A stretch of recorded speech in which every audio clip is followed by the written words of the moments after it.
2월 마지막 주일 또 사순절 첫 번째 주일 2부 예배에 오신 여러분을 주님의 이름으로 환영하고 축복합니다. 우리 성경책 높이 들고 한 목소리로 선포합니다. 나는 예수님을 구주로 믿습니다. 나는 구원받았습니다.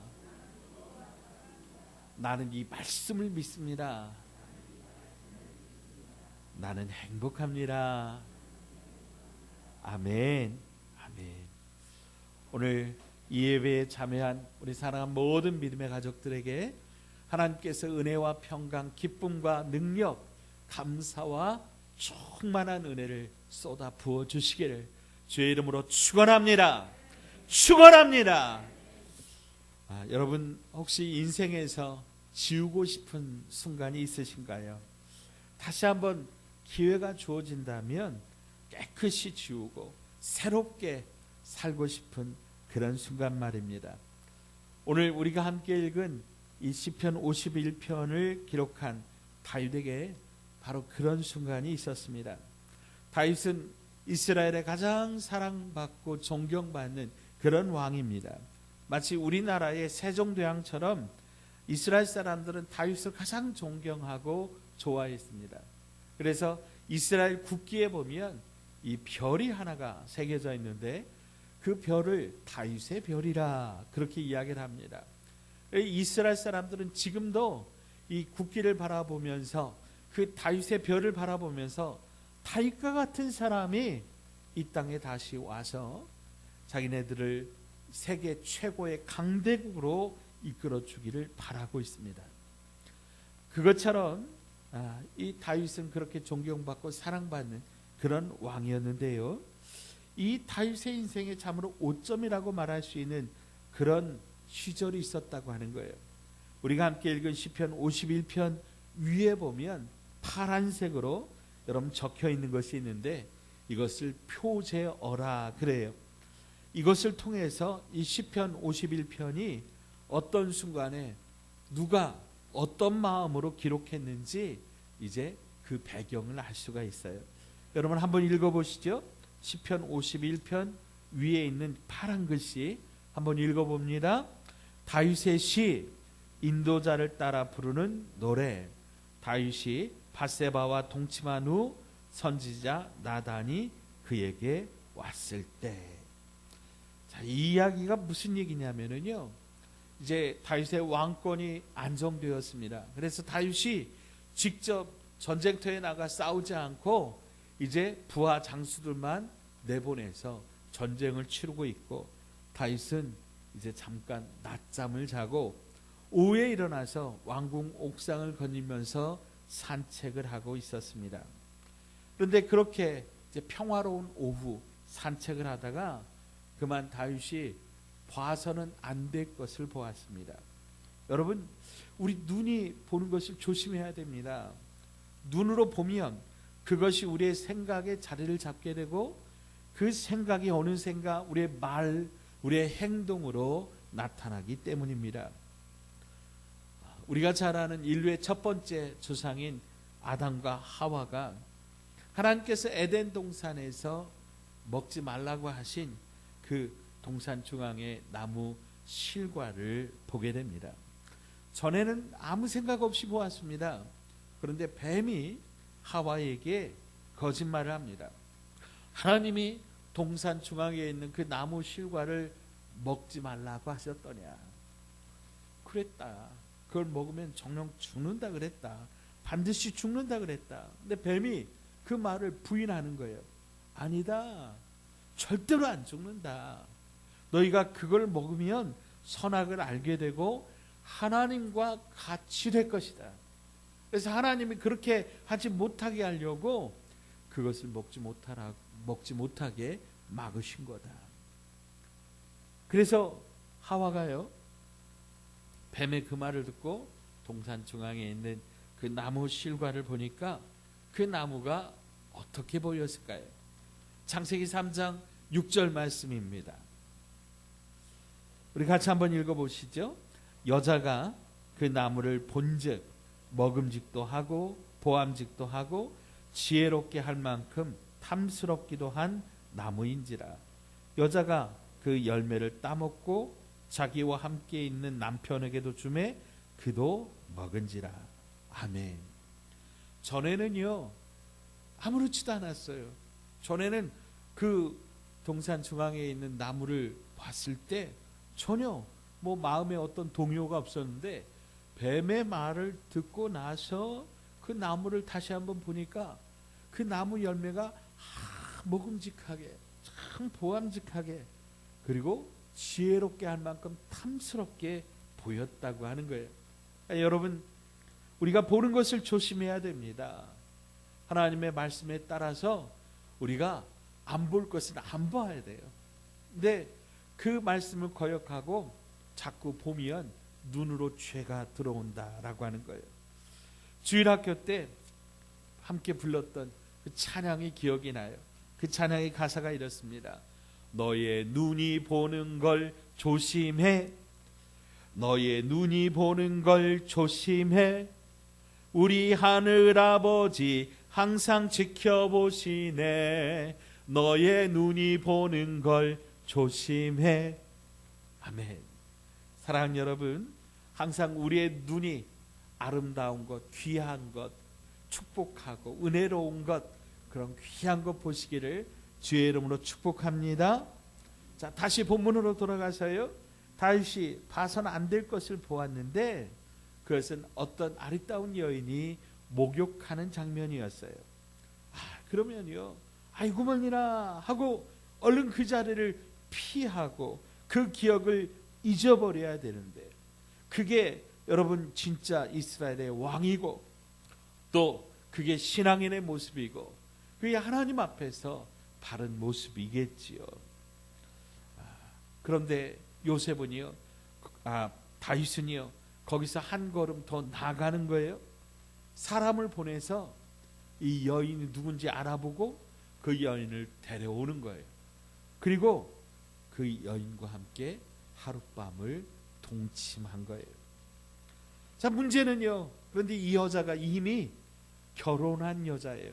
유부녀예요. 그것도 자기의 충성스러운 신하 우리아라고 하는 사람의 아내였던 거죠. 자, 그렇게 하룻밤을 보내고 여자가 집으로 돌아갔어요. 그런데 얼마 후에 여자가 사람을 보냈어요. 다윗 왕에게. 무슨 이야기예요? 그날 밤 다윗 왕과 함께 동침한 그 밤에 여인이 아이를 가진 거예요. 누구 아이일까요? 다윗 왕의 아이. 그러면 누가 책임져야 돼요? 다윗이 책임져야 되는 거예요. 그래서 이 여자가, 왕이시여, 당신 때문에 아이가 생겼으니 당신 책임지십시오. 이제 난리가 난 겁니다. 다윗은 아마 밤잠을 못 이루었을 거예요. 만약에 이 일이 사실 그대로 밝혀졌다가는 여러분, 다윗 왕이 어떤 사람이 되는 거예요? 부하의 아내를 겁탈한 파렴치한이 되는 거예요. 그럼 지금까지 다윗이 쌓아왔던 그 정치적인 리더십, 정말 이스라엘에서 가장 좋은 그런 왕으로서 그렇게 쌓여졌던 그런 모든 것들이 한순간에 허물어지게 되는 것이죠. 그래서 다윗은 이 일을 조용히 덮기 위하여 한 가지 계략을 꾸밉니다. 그 계략은 우선 전쟁터에서 싸우고 있는 이 여인의 아내를 불러들이는 거예요. 자기의 부하 장수인 우리아를 급하게 불러들입니다. 전쟁터의 상황을 묻고 그 다음에는요, 상을 주는 거예요. 그동안 전쟁터에서 싸우느라고 고생하고 수고했으니까 이 음식을 먹고 이 술을 마시고 휴가를 줄 테니까 당분간 집에 가서 아내와 함께 편히 쉬어라. 무슨 얘기예요? 여러분, 다윗은요, 자기로 말미암아 임신한 아이를 숨기고 그 아이가 자기 때문이 아니라 누구 때문에? 우리야, 남편 우리아의 아이로 만들려고 빨리 가서 집에 가라고, 가서 쉬라고 이런 계략을 꾸민 겁니다. 그런데 여러분, 일이 다윗의 뜻대로 흘러가지를 않는 거예요. 전쟁터에서 돌아온 우리아가요, 다윗에게 상을 받고 음식을 먹고 또 술을 마시고 집으로 가야 되는데 집으로 안 가는 거예요. 다윗의 왕궁을 지키는 호위 군사들과 함께 왕궁에서 밤을 새는 거예요. 다윗이 이 일을 알고 우리아를 불렀어요. 아니, 왜 집에 가서 좀 쉬라니까 왜 집에 안 들어가느냐. 그랬더니 우리아가 이렇게 대답하는 거예요. 사무엘하 11장 11절 말씀입니다. 우리아가 다윗에게 아뢰되 언약궤와 이스라엘과 유다가 야영 중에 있고 내 주 요압과 내 왕의 부하들이 바깥들에 진치고 있거늘 내가 어찌 내 집에 가서 먹고 마시고 내 처와 같이 자리이까. 내가 이 일을 행하지 아니하기로 왕의 살아계심과 왕의 혼의 살아계심을 두고 맹세하나이다 하니라. 아멘. 여러분, 이렇게 충성스러운 부하 부으셨어요. 지금 다윗의 이 부하 우리아가요, 지금 전쟁터에서 싸우고 있는 중에 잠깐 왕에게, 왕이 빨리 들어오라고 그러니까 잠깐 들어왔다는 거예요. 근데 그 마음이 지금 어디 있는 거예요? 전쟁터에 있는 거예요. 전쟁터에. 지금 내가 내 아내와 같이 발 닦고 쉴 그런 상황이 아니라는 거예요. 지금 전쟁터가 급하게 지금 돌아가고 있으니까 나는 어디로 가야 된다는 거예요? 전쟁터로 돌아가야 된다는 거예요. 그러면서 맹세해요. 내가 왕 앞에서 맹세합니다. 나는 내 집으로 가지 않겠습니다.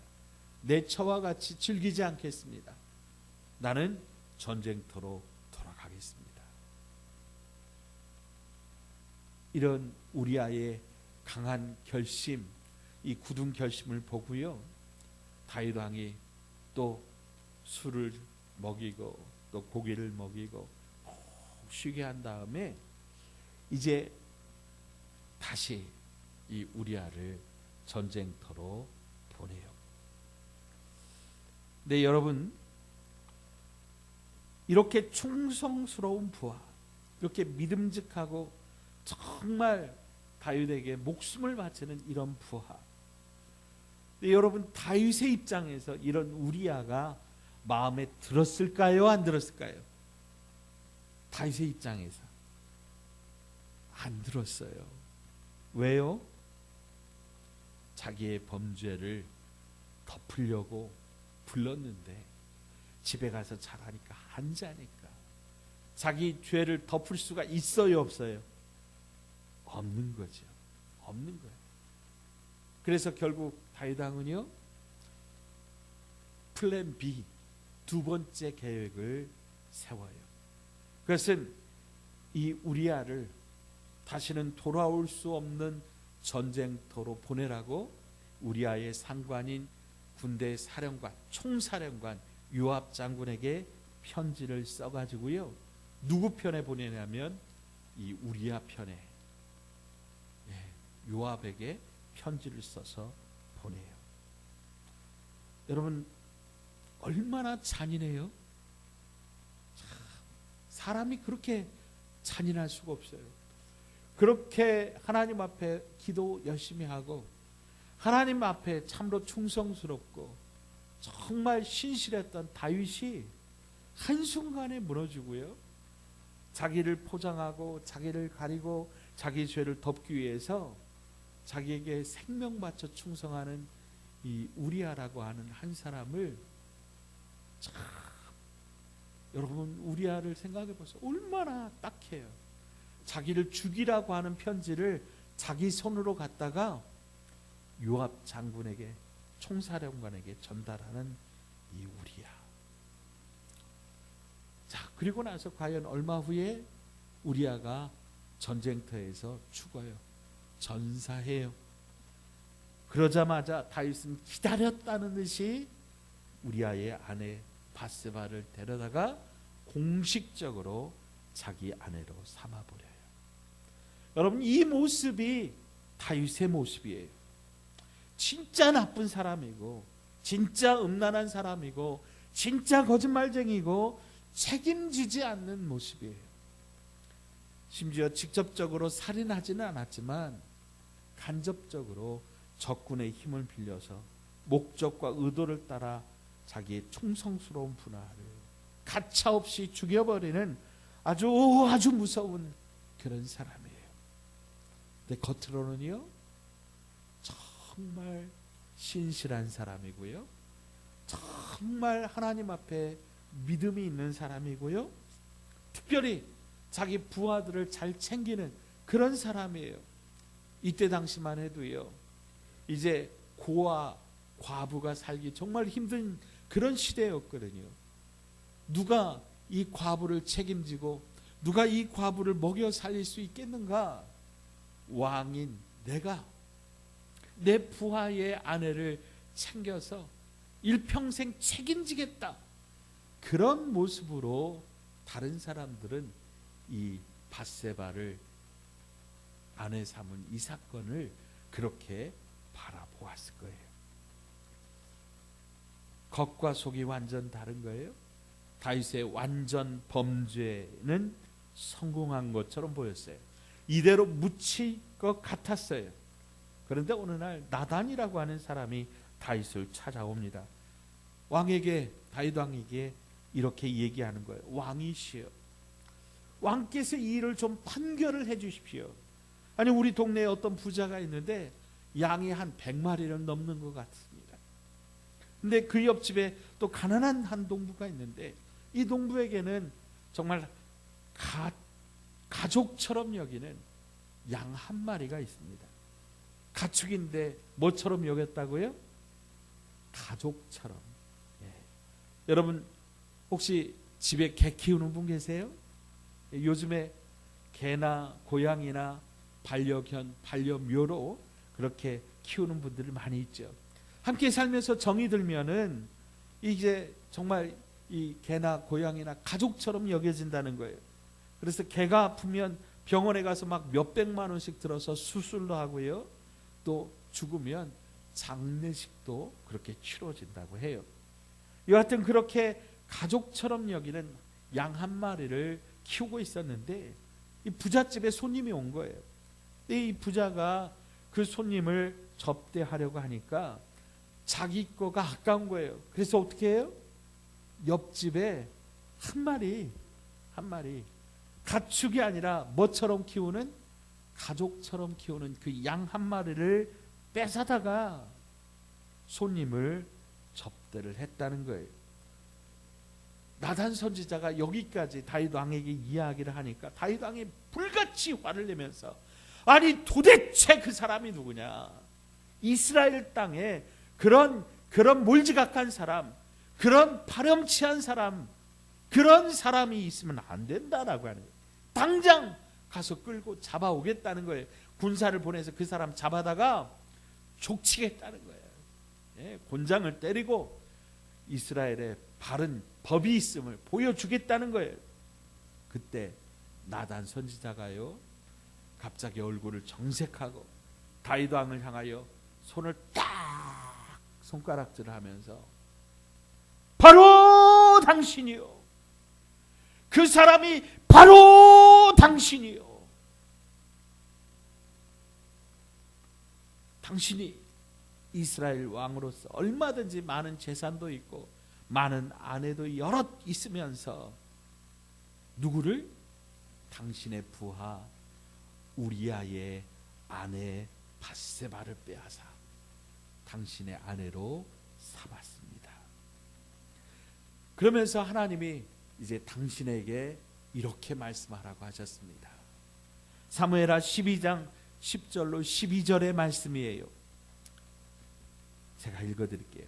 이제 내가 나를 업신여기고 햇사람 우리아의 아내를 빼앗아 내 아내로 삼았은즉. 여러분, 이제 내가, 여기서 너는요 다윗이에요. 나를 여기는 하나님이에요. 하나님은요, 우리아의 아내를 빼앗은 이 사건을 다윗에게 물어보시는데 뭐라고 말씀하시냐면, 네가 하나님을 업신여기서 이런 일을 했다라고 하는 거예요. 칼이 내 집에서 영원토록 떠나지 아니하리라 하셨고, 여호와께서 또 이와 같이 이르시기를, 보라, 내가 너와 내 집에 재앙을 일으키고 내가 내 눈앞에서 내 아내를 빼앗아 내 이웃들에게 주리니 그 사람들이 내 아내들과 더불어 백주에 동침하리라. 너는 은밀히 행하였으나 나는 온 이스라엘 앞에서 백주의 일을 행하리라 하셨나이다 하니. 그리고 그 증거로 다윗이 우리아의 아내 밧세바와 함께 동침하여 낳은 그 아들이 반드시 죽게 될 것이라고 예언합니다. 자, 이 말씀을 듣고 다윗이 가슴을 치면서 하나님 앞에, 하나님, 내가 잘못했습니다, 회개하며 지은 시가 바로 시편 51편이에요. 오늘 우리는 이 시편 51편을 통해서 몇 가지 중요한 교훈을 찾아 나누고자 합니다. 첫째로, 사람은 속일 수 있으나 하나님은 속일 수 없다는 거예요. 자, 따라서 합시다. 사람은 속일 수 있으나 하나님은 속일 수 없다. 다윗은 완전 범죄를 꿈꾸었어요. 실제로 완전 범죄처럼 보였어요.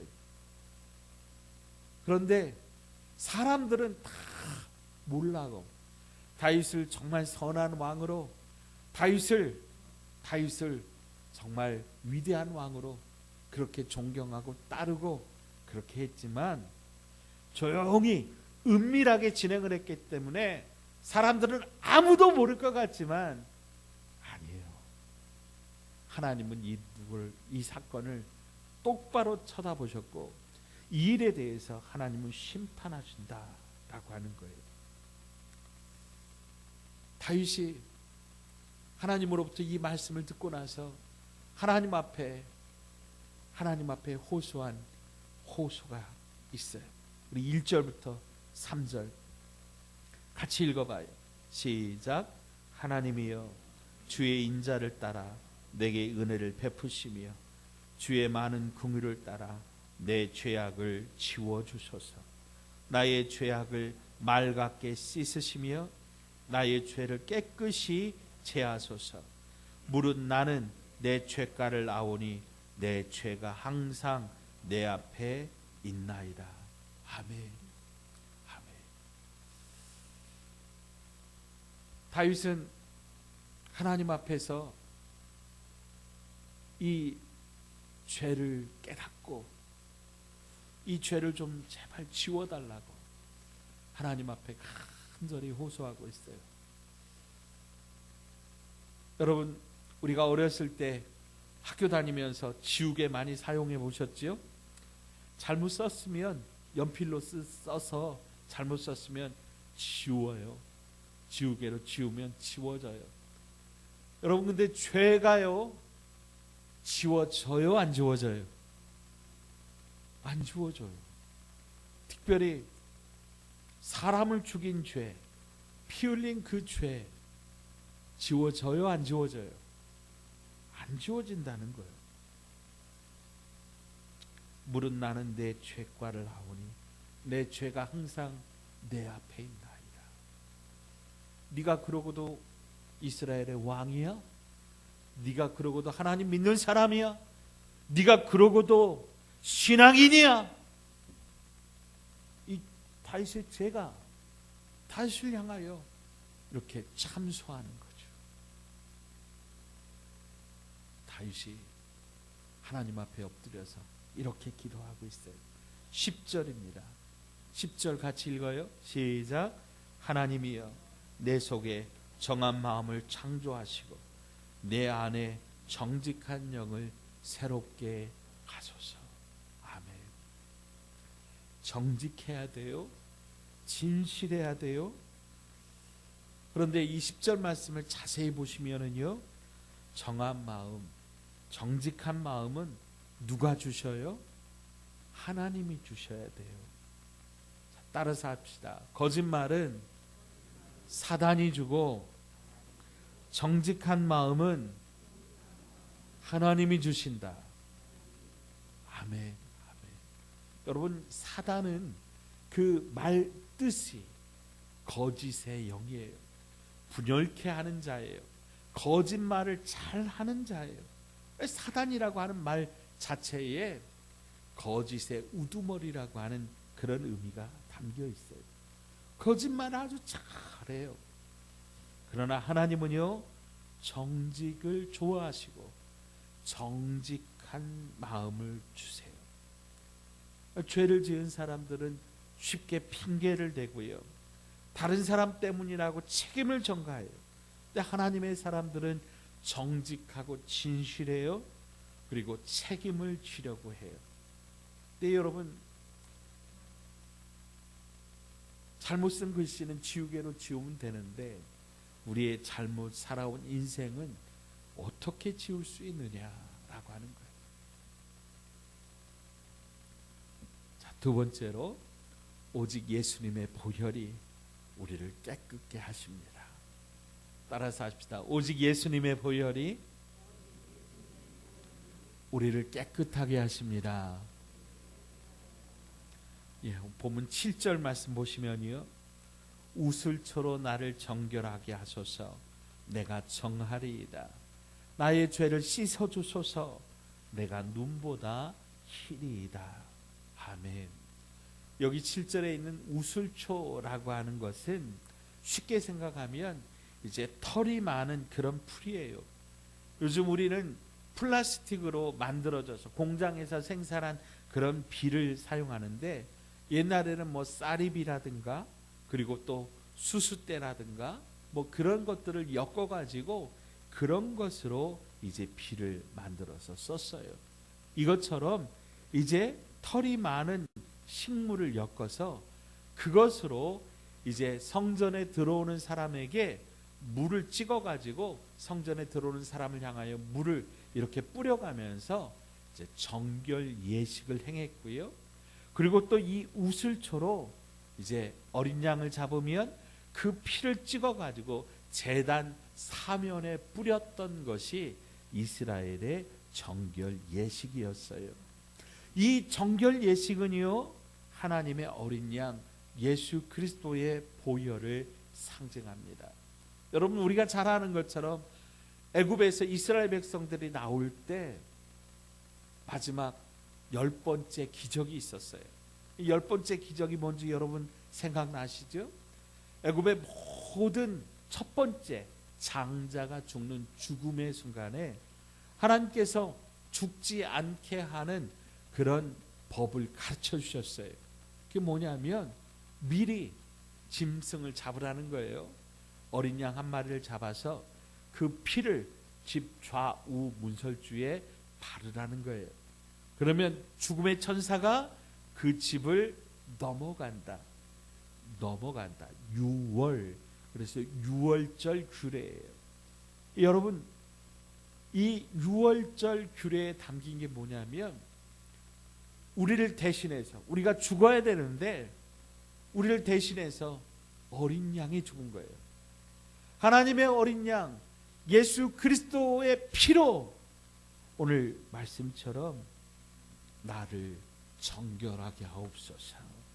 나의 죄를 씻어 주옵소서. 내 죄가 눈보다 희게 되겠습니다. 그래서 여러분, 우리가 잘 아는 찬송가에 죄에서 자유를 얻게 함은 보혈의 능력, 주의 보혈, 시험을 이기는 승리되니 참 놀라운 능력이로다. 눈보다 더 희게 맑히는 것, 보혈의 능력, 주의 보혈, 부정한 모든 것 맑히시니 참 놀라운 능력이로다.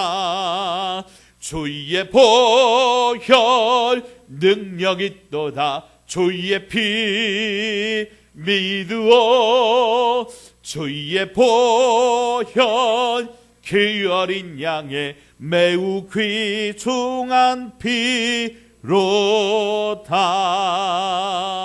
아멘. 예수님의 보혈로 우리의 죄가 씻음 받을 수 있음을 여러분 믿으시기 바랍니다.